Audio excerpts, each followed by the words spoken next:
Good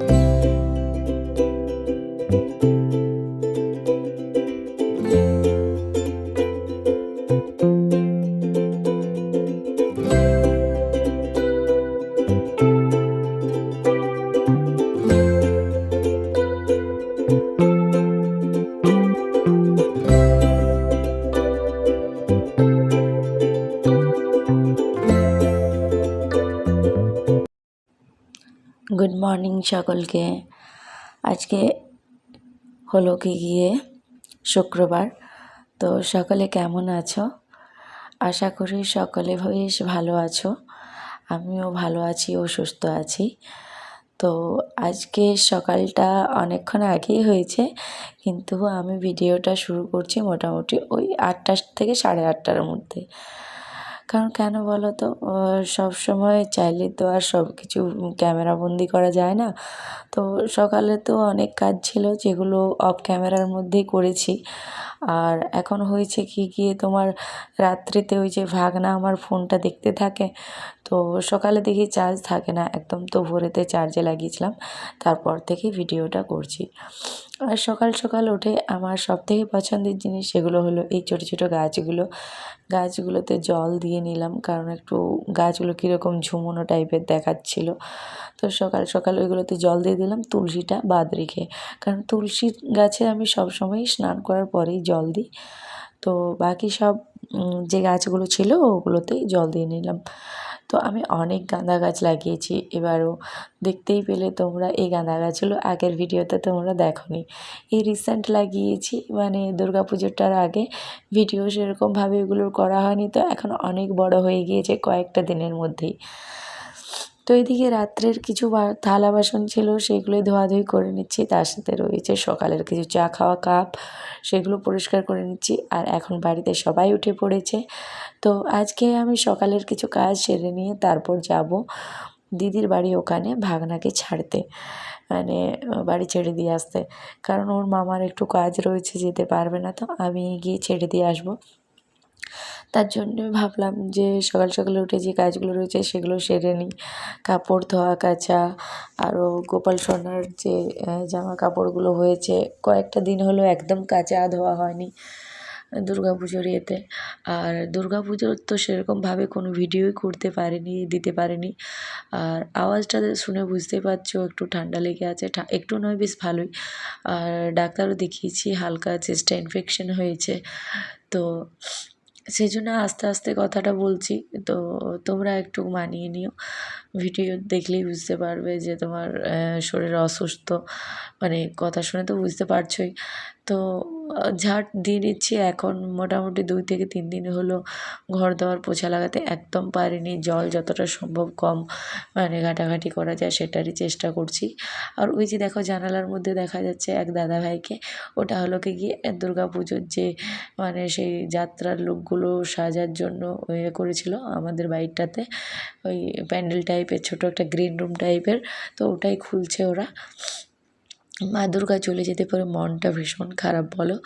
ওই জন্যই বলে পূজা আসছেই ভালো, পুজো কেটে যাওয়ার পরে মানে খুব একটা ভালো লাগে না। আমার তো একদম ভালো লাগছে না। কারণটা হলো কি এবছর পুজো একদমই বাজে কেটেছে আমার, একদম পুজো এনজয় করতে পারিনি।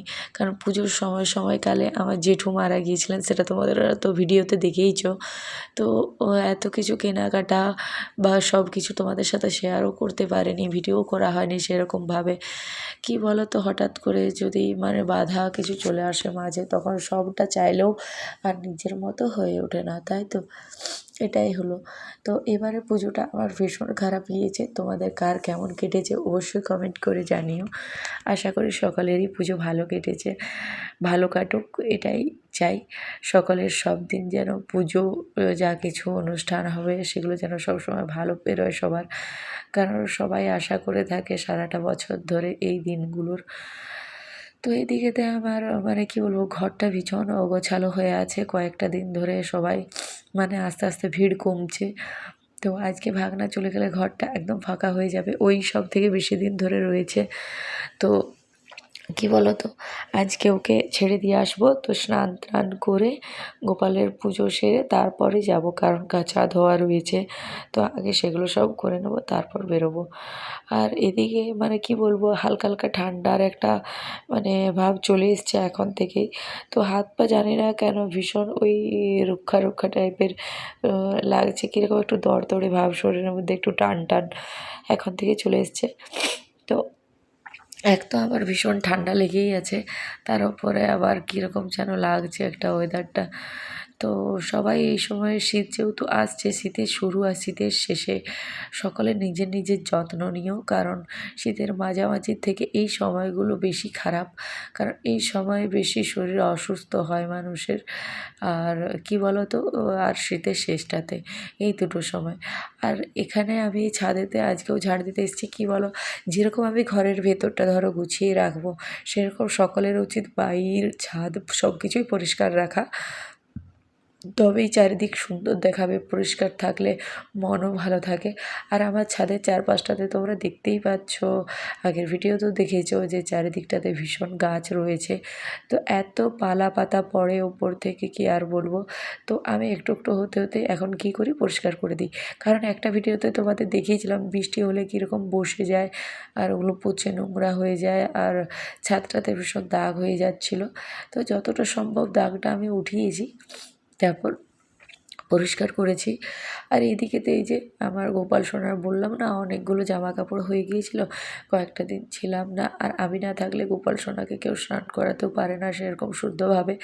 তো এইদিকেতে তো যে কাপড় জামাগুলো ছিল সেগুলো ধোয়াধুয়ি করে নিচ্ছি ভালোভাবে। আর আজকে তোমাদেরকে দেখাবো আমার গোপাল সোনার না অনেক জামা কাপড় রয়েছে।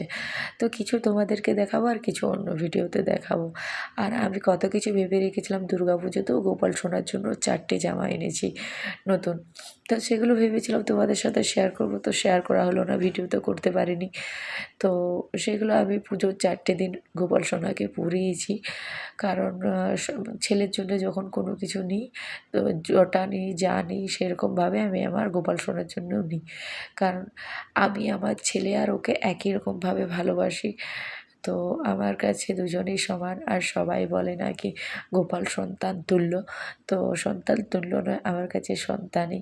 তো আমি যখন থেকে আমার ছেলে মানে আমার শরীরের মধ্যে এসছে, তখন থেকে জানতে পেরেছি, তখন থেকে আমি গোপাল সোনাকেও একই রকমভাবে সেবা করি সেই দিন থেকে। কারণ আমার কাছে খুবই স্পেশাল, ওটা একটা আলাদা গল্প রয়েছে, তোমাদের সাথে অন্য ভিডিওতে পরে আমি শেয়ার করব, তাহলে তোমরা বুঝতে পারবে। আর এদিকে চলো, এরপর আমরা বেরিয়ে পড়েছি, যে বললাম ভাগনাকে ছাড়তে যাবো। এই যে এটা আমার ভাগনা, ওই যে জামাইবাবুর অ্যাক্সিডেন্ট হয়েছিল তার ছেলে, মানে বড় দিদির ছেলে। তো ওকেই এখন ছাড়তে যাচ্ছি বাড়ি। আর ওরও মনটা ভীষণ খারাপ, কয়েকটা দিন ধরে চিকুর সাথে রয়েছে, তো মন খারাপ হওয়াটা স্বাভাবিক। তো এদিকেতে দেখো এখনও পর্যন্ত চারিদিকে কীরকম একটা প্যান্ডেল করা রয়েছে, এখনও পর্যন্ত খোলেনি। মানে পুজো চলে গেলেও পুজো পুজো ভাব এখনও পর্যন্ত হালকা কিছু কিছু জায়গাতে রয়ে গিয়েছে। তো ভীষণ ভালো লাগছিলো, তো এখানটাতে ভিডিও করেছিলাম। দেখো গেটটা কি সুন্দর ফুল দিয়ে সাজিয়েছে, আর এই মন্দিরটা দেখো দারুণ ছিল। মানে কি বলবো, ভেবেছিলাম নেমে পড়ে যাবো ভেতরে, কিন্তু সেটা আর হয়ে ওঠেনি। আর এদিকেতে দেখো এটা মানে ভিডিওটা একসাথেই জয়েন্ট করেছি, এটা ফেরার পথে, ফেরার পথের ভিডিও। তো ফিরে এসে পরও বাড়িতে প্রচুর কাজ ছিল, যে কাজগুলো করতে হয়েছে। আর দুপুরের সময়টা ওখানে দিদির বাড়িতেই খাওয়া দাওয়া করেছি, ওখানে কোনো ভিডিও করিনি, কারণ ভিডিও সব জায়গাতে আমি সবসময় করতে পারি না।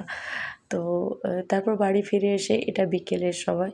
তো বিকেলের সময় কাপড়টা এসে চেঞ্জ করে আর ভাবলাম কি যে একটু ঘরটা ঝাড় লাগিয়ে দিই। আর আজকে কষ্ট করে মাই রান্না করেছেন, যেহেতু আমি তো ভাগনাকে ছাড়তে গিয়েছিলাম। তো আমি তো সকালে সেরকমভাবে কিছু করতে পারিনি, তো মা একটা সবজি, ডাল, একটা ভাজা আর ভাত করেছে। তো ওটাই যথেষ্ট। সকলকে আমি বলেই দিয়েছিলাম যে সকল বলতে বাবাকে আর চিকুর পাপাকে, যে যা হবে তাই খেয়ে নেবে। তো তাই খেয়েছে সকলে। তো ওদিকেতে আমি ঘরগুলো ভালো করে ঝাড় দেওয়ার পরে গোপাল সোনার যে জামা কাপড়গুলো ধোয়া কাচা করেছিলাম সেগুলো রেখে নিচ্ছি ভালো করে। তো দেখো কত কত জামা কাপড় রয়েছে, তার সাথে রয়েছে ছোটো ছোটো টাওয়েল, গামছা, এগুলো তো রয়েইছে, আরও আলাদাও রয়েছে, সেগুলো পরের ভিডিওতে দেখাবো। তো প্রচুর জামা কাপড় রয়েছে, আমি রেগুলার স্নান করাই সুন্দরভাবে, মানে কি বলবো, প্রতিটা জিনিস আলাদা রয়েছে, ছোটো ছোটো টুপি রয়েছে।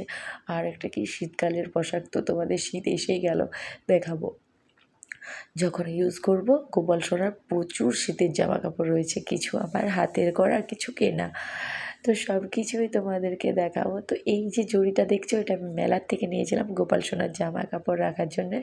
আর এই যে ওপরে গোপাল সোনার মশারি, এটা রাত্রেতে শোয়াই। আর এই যে ডাব্বাটা দেখতে পাচ্ছ, এটাতে আমি গোপাল সোনার যে খাবার সেগুলো রাখি। তো মানে কি বলো তো, দুদিন কাচা ধোয়া করে একদম জামা কাপড় গোছাতে সময় পাইনি, তো প্রচুর জামা কাপড় হয়ে গেছে, কি আর বলবো।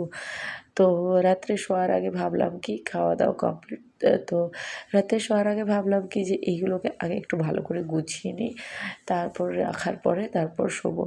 তো আজকে সবজি করেছিলাম, চানা সবজি আর রুটি, কারণ চানাটা আমি একদম সকালেই ভিজিয়েছিলাম। তো পরের ভিডিওতে আমি এরপর থেকে সব কিছু মোটামুটি হালকা হালকা একটু একটু করে দেখানোর চেষ্টা করবো তোমাদেরকে। আর কী হয় বলো তো, এখানে লোডশেডিং ভীষণ হয়, তো সব ভিডিও সবসময় আমি চাইলেও করতে পারি না। আর কী বলো, শরীর কয়েকটা দিন সাথ দিচ্ছে না, একদম না, রয়েছে মানে বুকের মধ্যে হালকা ব্যথা রয়েছে এখনও পর্যন্ত, ইনফেকশানটা তো আছে তার জন্য। তো ওইদিকেতে চিকুকে আমি খেতে দিয়ে এসেছি, খেতে দিয়ে পরে কাজগুলো করছি। আর চিকুর পাপা এখনও পর্যন্ত আসেনি, যেন বাইরে বসে আছে বন্ধুদের সাথে। তো চলো, ভিডিওটা অনেকটা বড় হয়ে যাচ্ছে, এর থেকে বেশি বড় করব না, তো এখানেই শেষ করছি। গুড নাইট, সকলে ভালো থেকো, সুস্থ থেকো, বাই।